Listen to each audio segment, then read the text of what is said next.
Hi, my name is John Wolfe and I'm working here at Mallow Search and Rescue on a voluntary basis. It's a voluntary search recovery unit. We work nationwide, north and south of the border. We have a team of about 20 volunteers here. We have dive teams, boat teams. All our searches are primarily water-based. So my name is Philip Johnston. I'm one of the divers with Mallow Search and Rescue. I enjoy helping out. I help out John as much as possible. We're available 7 days a week and pretty much throughout the whole year. Anywhere that we're ever asked to go to, we'd certainly turn up. Never refuse to go anywhere. Anyone that asks us to help them with a search, we'll go and help, and that's it. We don't differentiate between one person and another. It doesn't make a difference. We'll help out if we can.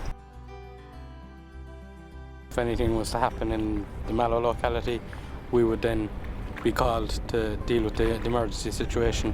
And outside of that then, we do a search and recovery aspect of the job as well, with someone was missing in the river throughout the whole of Ireland, and we'll come with the side scan sonar and divers continue to search for them until hopefully we will have a result and can bring someone that's lost home to their family again.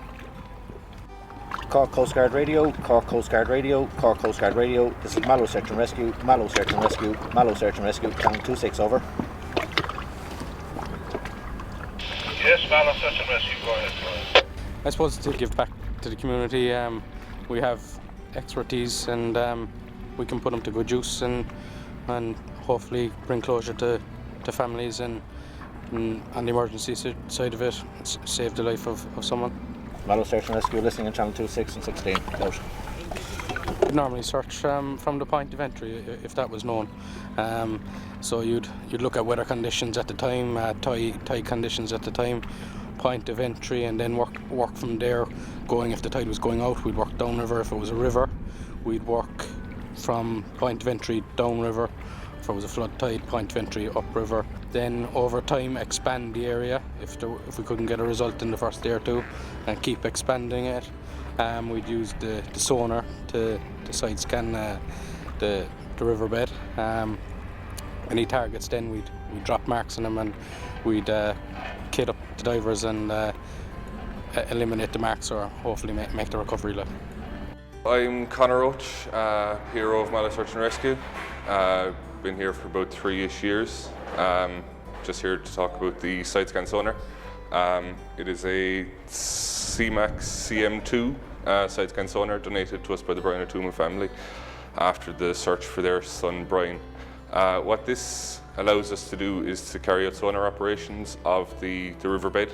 This is probably one of the best pieces of equipment Mallow Search and Rescue has ever got, in that it speeds up search times massively, and it provides a much safer environment for the diver, in that we can give a clear indication of what is in the water or what hazards are there before a diver goes in, and is also very, very advantageous in the search for missing persons. Okay, so to identify the different parts of the sonar more closely, so this is the sonar itself. This goes into the water. It is anchored to the boat via a rope coming up from here. Also, there's a cable that runs from this back to our yellow box. The yellow box does all the processing of the sonar sounds into something that the computer can recognize. So then the computer connects to the yellow box, and then from that we can get an image on the screen.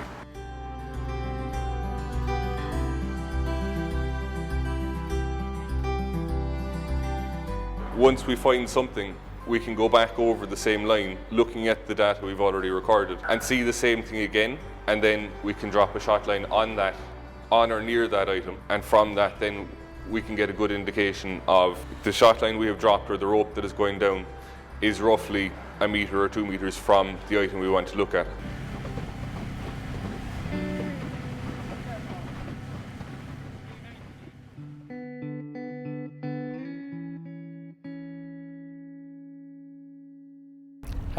I suppose it's upsetting.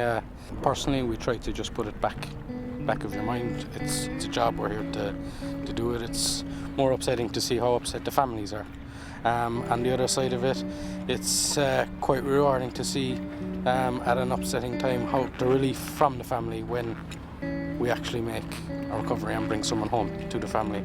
And I suppose you just weigh up the good and bad, and to see the happiness for the recovery, to bring someone home to them, outweighs the job that we have to do, you know. So we travel quite a bit. We get requested there from the Gardaí, could be anywhere in the country. Gardaí are members of families of missing people and this type of thing. Yeah, I'll give the boys a call there when we get something sorted for you there straight away, alright?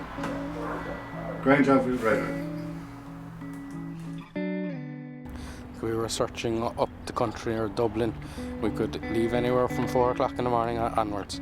Normally in Cork we plan to leave, be on the water for 8 o'clock. And Christmas gone, we were having 2 teams. We had a boat on the water for 6 a.m. So we were leaving at 5, have the boat on the water for 6, and then we would change crew at 9, and another crew would come on at 9, and we'd go till the hours of darkness, 9 or 10 o'clock if need be. We had a missing person above Enniskillen that we were up a couple of times to, and it went on for 67 days, I think, or something, over the 3 months, you know. Particularly in Cork, we try not to give up. We'll keep going until we have a result, you know. This is our back garden, and we're here to help, you know. It is a voluntary unit, alright, and sometimes midweek it can be hard enough to get lads, you know, with work and what have you, but we tend to try and keep people on the ground all the time once we start the search. And at such a time as we get a result, we do tend to stay at it, alright, maybe a bit longer than others do, because I suppose once you get drawn into one of these things, it's hard to let go until you get a result out of it. So we have to keep funding constantly because it's a voluntary organisation. So I suppose like that now, it's important for us to show where the money goes as well. And it's all, you know, I mean, there's lots of stuff, the side scan sonar, the boats, the equipment used, the dry suits, cylinders, they all cost money. We get VAT back on emergency equipment only. Through the Irish Water Safety Association, we're with the CRBI. And we get VAT back only on emergency marine equipment, but not on fuel.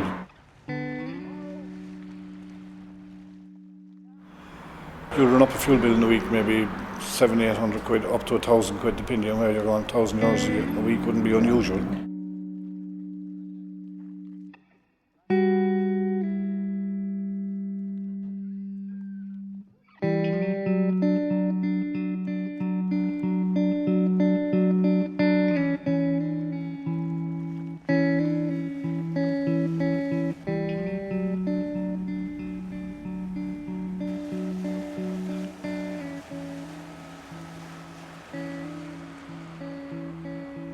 It's completely by the public's donations. We run a major fundraiser in March every year. It's a raft race. That would be our main one, which brings in the most of the funds for us every year. And other than that, then people, families who we'd helped over the years would do fundraisers for us, i.e. half marathons or marathons, nights at the dogs, cycles, and entirely from the public's money. And the people in Mallow also have been fabulous to us since the start of the unit, you know. Well, we've a lot of people from different walks of life with different types of jobs, and for me myself, I work at sea. I'm an officer in the Merchant Navy, and I do 5 weeks on and 5 weeks off. So in my 5 weeks at home, I'm available to go anywhere. There's other people in the same position with that. Other fellas then that have jobs midweek or off weekends, and other people would work weekends. So we have a good unit to provide for all days of the week, you know. So if people would want to volunteer, they can contact us on our Facebook page, Mallow Search and Rescue, and we'll get back to them on that. Or on every Tuesday night, we're at our address in Broom Lane in Mallow, in the town, where we're doing training exercises on the evening, and they can come to our premises and meet us there in person.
you.